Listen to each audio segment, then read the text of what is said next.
So something very interesting happened today that could affect just in general CPUs and GPUs or system on chips going forward here. Now, you know AMD and you know Intel, and you know they've been kind of battling it out in the CPU world, right? With processors, they're competing heavily back and forth. But earlier this morning, something very interesting happened. Intel actually announced that both Intel and AMD will be working together to build a system on a chip for Ultrabooks, which in their words is going to enable much thinner devices with discrete GPU performance. So while Intel and AMD battle out in the processor world, where a lot of times we kind of look at Intel and we say, okay, their processors are better usually, AMD has made this big rise here with, well, Ryzen, and they have competed much more efficiently in the desktop space, and now we see them kind of come out of the gate here with Ryzen in the mobile space, where all of a sudden they're using less power and they're giving better discrete GPU performance embedded in the chip, and Intel seemed to have an idea. Why not take their 8th series or their 8th generation core technology, make a low-powered Intel CPU, and then talk to AMD about making the GPU side. Not only do they want them to make GPU, they want them to actually include the HBM2 memory on the die. They want it to all be interconnected as one chip, meaning that these could be really implanted into Ultrabooks, and then all of a sudden this Ultrabook could possibly be playing like AAA games in a form factor that is absolutely tiny. Like we're talking about how you look at the Switch and you see it's kind of thin.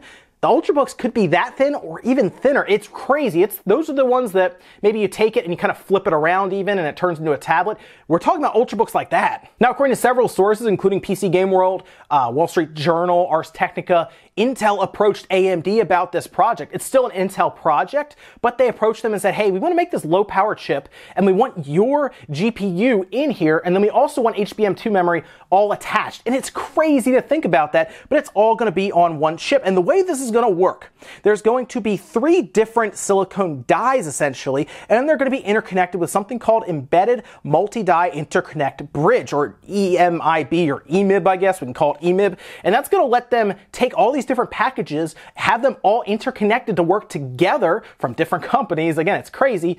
And then it just works. And in fact, according to Intel with AMD, this AMD GPU is going to be kind of developed similar to something like, think of the PS4 and the Xbox One. They had their custom GPUs all built specifically for that chip. That's what's happening here. Intel really wants to make these Ultrabooks worth something other than just, I guess, a lightweight way to kind of carry around a word processor with you. They want these things to like kick a butt when it comes to gaming, and I am all for this. Now, you also might be thinking, why are AMD and Intel, why are they even working together? I thought they hate each other. And you know what? You'd be correct. They don't like each other very much. Back in like the early days, I remember, man, it was a long time ago. It was like in the 70s or something. AMD actually reverse engineered one of Intel's processors. They were super mad about it and they started going to court over it and everything. But much more recent than that, a lot of people missed out on this. NVIDIA and Intel actually had a pretty serious issue in the court systems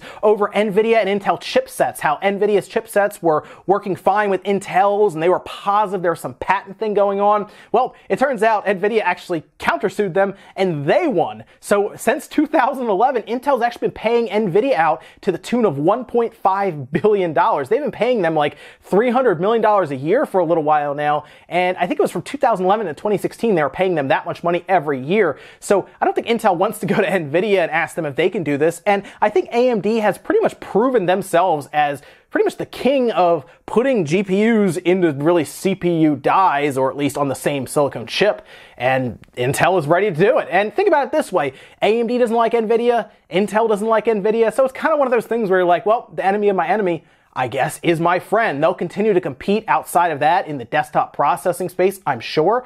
But in this case, they both see a way to make money because NVIDIA has been developing their X1s and their X2s and Xavier and Volta.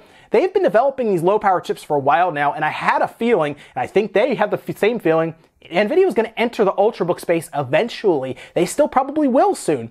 And why not get ahead of them, come out with a chip that's going to play games better at this time, and have a better processor with Intel? The great thing about this, guys, is not only could this chip possibly be used for, I don't want to say Switch 2, but I mean, you never know. It could also be used for any other mobile device. It could be tablets. There could be a couple things that they would use this in, but the big thing here, to take away from this, NVIDIA is going to feel pressure from this. They're going to feel the pressure to create a better low-power chip that has better performance with visuals and gaming. So look at it that way. We might see NVIDIA really get after a low-power chip that just smacks this chip around. And that's great for anyone who's a Switch owner. Maybe you like the Shield. There's a lot of things you could take from this. The big thing here is, while it looks like there's no real competition happening here because both AMD and Intel are joining forces, they're doing this to prepare for NVIDIA entering that space. And then you're going to have NVIDIA against Intel and AMD.